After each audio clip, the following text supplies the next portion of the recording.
이번 컨텐츠는 철거부터 완공까지 인테리어의 모든 과정을 보여드리는 컨텐츠입니다.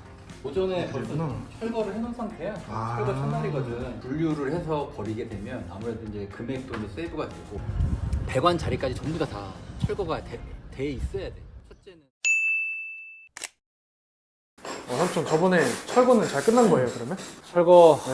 잘 끝났지. 음. 끝났는데 네. 우여곡절이 많았지. 왜냐면 이제 이게 아파트가 아니잖아. 변수가 예상했던 것보다 너무 많았어. 지금 원래 처음에 잡았었던 에어컨 위치랑 조명 계획도 조금 변경이 돼야 될 것 같아. 그러면 오늘은 어떤 작업 하는 거예요 이제? 오늘 이제 설비를 해야 되고, 네. 그래서 지금 바닥에다가 방통 쓸 거라 이제 단열재를 놓고 주변에는 다 완충제 집어넣어서 그렇게 깔아놓은 거고, 네. 여기는 이제 직수공사를 다 다시 할 거야. 직수공사. 그래서 여기 보면은 이게 보이나?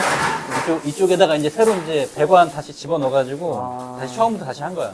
그래서 여기가 그 전에 네. 메타폴이라는 방식으로 되어 있는데 이게 네. 냉수 쪽은 잘 안 터지는데 온수 쪽은 무조건 터져. 그 온수가 엄청 문제돼서 네네. 직수하고 네. 뭐 난방 배관 전부 다 싹 다 교체를 하는 거예요. 배수가 나고 그리고 상하수도 라인들 다 전부 다 잡아놓고 오늘은 여기 이제 완충제하고 네. 단열재 우선 깔아놓은 다음에 네. 난방 배관 그 공사하고 나머지 수도 배관 공사해서 마무리해야지. 설비공사는 대부분 어떤 걸 설비공사라고 칭해서 얘기를 하나요? 설비는 이제 뭐 그거지. 예를 들어서 따뜻한 물, 찬물, 음. 쉽게 말하면. 그리고 하수도, 물 내려가는 거, 양변기 쪽 라인 그런 것들이 전부 다 설비에 속하고 그러면 설비할 때 가장 중요하게 봐야 될 게 어떤 게 있을까요? 누수지. 누수가 안 되게 네. 몇 번 확인을 해야 돼. 나중에 마감되고 누수되면 큰일 나잖아. 체크를 잘 해야 돼. 잘 연결이 됐는지. 네. 그래서 나중에 이제 본관하고 이제 직수 라인을 이제 딱 연결했을 때 이제 수압 테스트를 해가지고 네. 새는지 안 새는지 이런 것들을 좀 파악을 해가지고 배수 하수도 같은 경우에도 우선은 계속 물을 흘려내리면서 문제가 없는지 네. 우선은 기본적으로 1차 테스트를 해야지 네. 되겠지. 그게 가장 중요하지. 설비 부분들은 이제 마감재에 의해서 다 덮어지는 부분이라 나중에 누수나 이런 부분에 대한 하자 체크를 좀 꼼꼼하게 해야겠지. 엄청 근데 보니까 이 바닥에 스티로폼이 엄청 많이 깔려 있는데 음. 요거는 어떤 이유 때문에 깔게 되는 거예요? 만약에 이게 없으면 난방을 하잖아. 그럼 배관이 바로 콘크리트에 뭐 닿게 된다. 그러면 열이 밑으로 내려가겠지. 그러면 아무래도 난방 손실이 온다라는 거예요. 쉽게 말하면 네. 난방 배관을 돌렸을 때 그 열이 바닥 위로만 올라와야 되니까 아래로 넘어가지 말라고 그래서 잡아주는 그냥 단열재라고 보면 지금 사실은 얘 같은 경우는 또 장점이 뭐냐면 사실 이쪽 바닥을 다 깔았다고 하더라도 사실 평활도가 맞진 않아. 그래서 원래 평활도를 맞추려면 네. 바닥에다가 뭐 기포 콘크리트를 하든지 아니면 뭐 그런 수평을 좀 잡는 미장 작업을 해야 되는데 그렇게 되면 또 금액도 추가되고 여러 가지 문제가 많거든. 그래서 얘 같은 경우에 만약에 깔았을 때 수평이 좀 안 맞아도 네. 중간중간에 안 맞는 곳은 발로 눌러보면 금방 알아. 그래서 그런 부분들에다가 이제 우레탄 폼 같은 걸로 충진을 해줘가지고 꿀렁꿀렁거리지 않게 비지 않게만 채워만 주면 크게 하자 없이 잘 돼. 그러면 이번 이 설비 작업한 다음에는 어떤 작업을 좀 해야 되는 거예요? 미장, 방통하고 조적, 뭐 이런 것들 그리고 화장실, 욕실 1차 방수 같은 거 그거까지가 이제 이번 주까지 아마 할 거야. 그래서 이번 주에 마감을 하면 일주일 이상 이제 일주일 이상? 여기 이제 방통 양생 기간을 가자. 그리고 이번 주까지만 공사하면 다음 주에는 없어 여기가 공사가 하나도 없어. 누가 들어와서 공사를 하면 안 되거든. 양생이 네. 안 됐기 때문에. 네. 그래서 다음 주 하기 전까지 조금 빡빡하지. 우선 이거는 보니까 이게 뭐 많이 쌓여 있는데 뭐 어떤 작업하는 거예요 오늘은? 미장하고 조적을 해야 돼. 젠다이라는 걸 쌓거든, 젠다이. 젠다이? 그리고 이제 바닥, 방수, 욕실에는 방수를 하는데 도막 방수하기 전에 미장면 자체가 너무 안 좋기 때문에 인위적으로 바닥면을 만들어줘. 이제 이중 배수도 할 거거든. 이제 그건 나중에 말해주겠지만 그거 하기 위해서 이제 밑작업인 거지. 그래서 방수하고 타일 작업 들어가기 전에 밑작업. 그래서 오늘은 미장하고 조적, 젠다이 이런 걸 쌓아. 다른 건 뭐 좀 알겠는데 젠다이는 뭐예요 혹시? 젠다이가 네. 사실 일본 용어야. 일본 용어인데 우리 네. 원래 건축 현장이나 인테리어 현장에 일본 용어가 되게 많거든. 그러니까 원래 센다이라는 일본어인데 그게 이제 선반이라는 뜻이야, 선반. 근데 이제 그게 이제 젠다이로 이렇게 우리 현장에서 이제 통용되는 거고, 보통 인테리어에서 젠다이라고 하면은 욕실 쪽에 선반을 이야기하거든.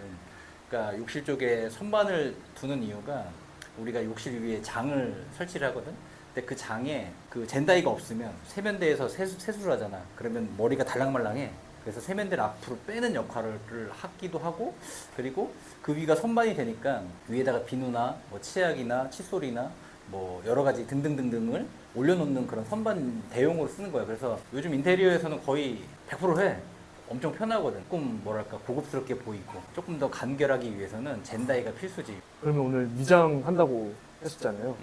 미장은 어디 쪽에다가 주로 하는 거예요? 우리는 이제 도막방수를 해. 근데 도막방수를 하려고 하면 바닥 면적이나 면이나 벽 면적이 조금 평화를 해야지만 잘 나오거든. 그래서 어쨌거나 우리는 지금 방바닥을 다 긁어내고 새로 배관을 하고 이제 바닥 쪽에 면이 좋지가 않아. 여기는 아파트가 아니기 때문에 수평 배관인 데가 많거든. 그래서 그 배관들을 덮어줘야지만 방수가 된단 말이지. 방수액을 좀 타가지고 면을 맞추는 거야.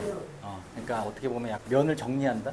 그래서 그 면을 정리해 놓고 걔가 양생이 된 후에 나중에 도막방수로 이제 2차, 3차로 이제 도막방수를 하게 되면 완벽한 방수가 되고, 그리고 그때 얘기했듯이 이중방수라는 게 있는데 유가를 내려놓고 쭈꾸미층 사이에 이제 끼가 찰 수가 있어.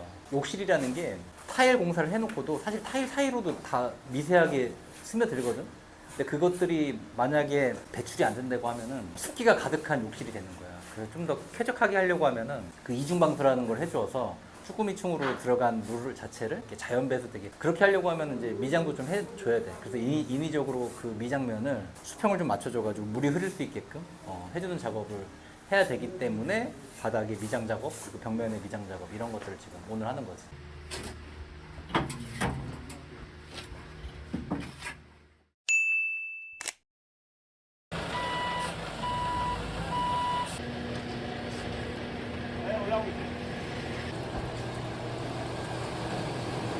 삼촌 이거 뭐 하는 거길래 이렇게 레미콘까지 와 있어요 지금? 이게 지금 이제 방통 치는 거야. 레미콘으로 방통 몰타를 시켜서 이제 펌프카로 이제 안에다가 방통 치는 거지. 원래 이렇게 레미콘이 와서 해야 되는 거예요? 이제 장단점이 있는데 사람 손으로도 할 수 있어. 근데 이제 사람 손으로 하게 되면은 한 이틀에 나눠서 끊어치기를 해야 되기도 하고. 근데 얘 같은 경우는 이제 좀 빠르지.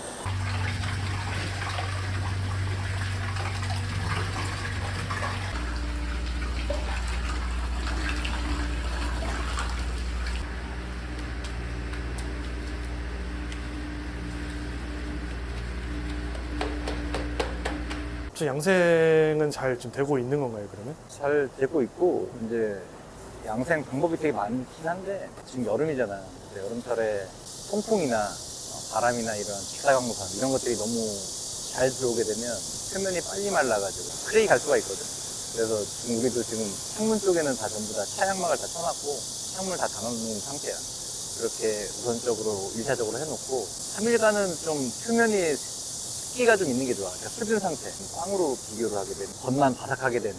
그렇게 되면 이제 아무래도 부스러기가 쉽게 되잖아. 안은 촉촉하고. 그러면 잔크랙이 많이 갈 수가 있거든. 솥으로 물도 한번 뿌려줘가지고 수든 상태를 체크를 한 다음에 그런 식으로 수든 양생 해가지고 지금 진행하고 있고. 그렇게 크게 많이 크게 안 갈 것 같아. 뭐 물론 100%안 간다고 할 수는 없는데 최소화하는 작업이.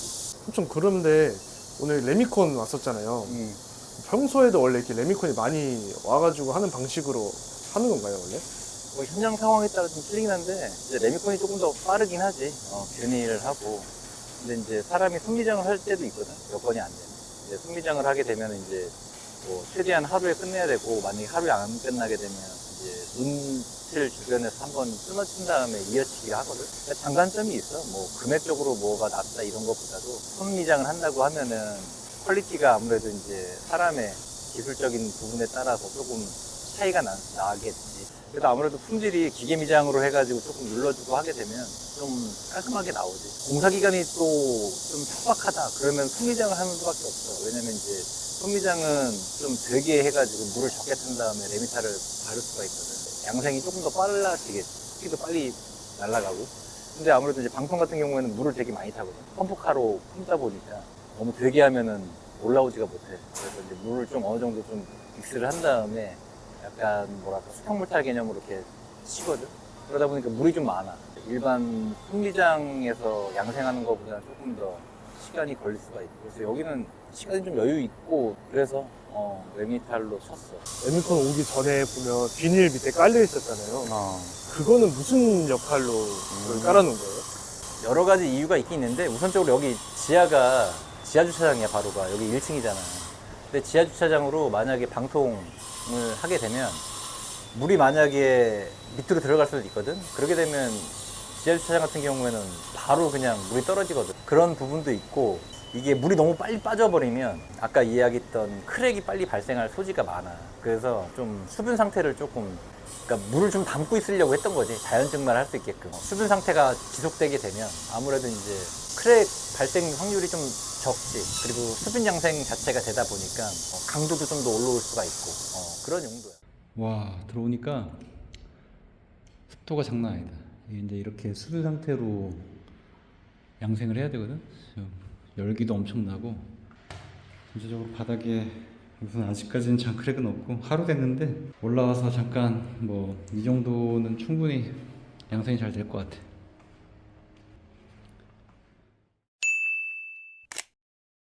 오늘은 어떤 공사를 진행하고 있나요, 지금? 전기 작업 들어가고 있고 전체 공정에서 한 20-30%? 그 정도 공정률 보이고 있어요. 전기 공사에서 가장 신경 써야 될 부분이 어떤 거예요? 정확한 배선이야. 배선을 좀 정확히 해야 되고 전기다 보니까 왜냐면 이게 이제 마감재가 들어가고 나서 전기 선이나 이런 것들이 이제 보이지가 않잖아. 그래서 마감재 안쪽에 있다 보니까 문제가 생기면은 나중에 다 뜯어야 돼. 그래서 그 전에 미리 잘 체크해가지고 해야 되는 부분이 있고 여기는 선을 전부 다 빼가지고 새로운 선을 다 넣는 흠가리 작업을 하거든. 분전반선부터 시작을 해가지고 각 전열 라인, 전등 라인까지 선을 전부 다 새로 인입을 시키는 거야. 중요한 게 아무래도 이제 결속, 돼지꼬리 작업이라고 하는데 안 보이는 곳에 이제 선이 한 번에 갈 수가 없거든. 중간에 한번 끊어서 거기서 연결해가지고 다시 이렇게 또 뿜어지고 이런 방식이다 보니까 만나는 지점에서 선하고의 이제 어떤 결속을 되게 튼튼하게 해줘야 돼. 그래서 돼지꼬리 작업이라고 해서 이렇게 꼬는 작업이 있는데 그 작업을 되게 꼼꼼하게 해줘야지. 그 작업이 잘못되면 나중에 단선돼 버리고 이제 문제가 생기니까 그것도 찾아내려고 하면 다 뜯어야 돼. 그래서 그 작업이 되게 중요하고. 그 전선마다 컬러가 다 다르던데 혹시 그 이유가 있나요? 네, 그게 이제 약속인데 중성선은 뭐 하얀색, 핫선은 빨간색, 그리고 접시선은 녹색 뭐 이런 식으로 이제 그 약속이거든. 그래서 그 약속에 의해서 내가 작업을 하지 않아도 다른 사람이 그걸 보고더라도 그게 어떤 선의 특징이 있는 건지를 딱 파악을 하기 때문에 약속이야. 전등 같은 경우에도 이제 선을 다 다르게 하거든. 그래서 이쪽 라인에 있는 게 이제 이 스위치에서 갔을 때 얘가 이 선이구나, 이 스위치구나 뭐 이런 것도 알 수가 있고 한 색깔로 해버리면 나중에 처음에 작업하는 분들도 되게 헷갈려. 색깔로 그걸 표기를 해버리면 이게 저쪽에 있는 메인 등이구나, 뭐 어디 등이구나 이런 걸 또 알 수가 있기 때문에 이렇게 색깔이 좀 다른 게 가 있어야지 작업이 가능하겠지.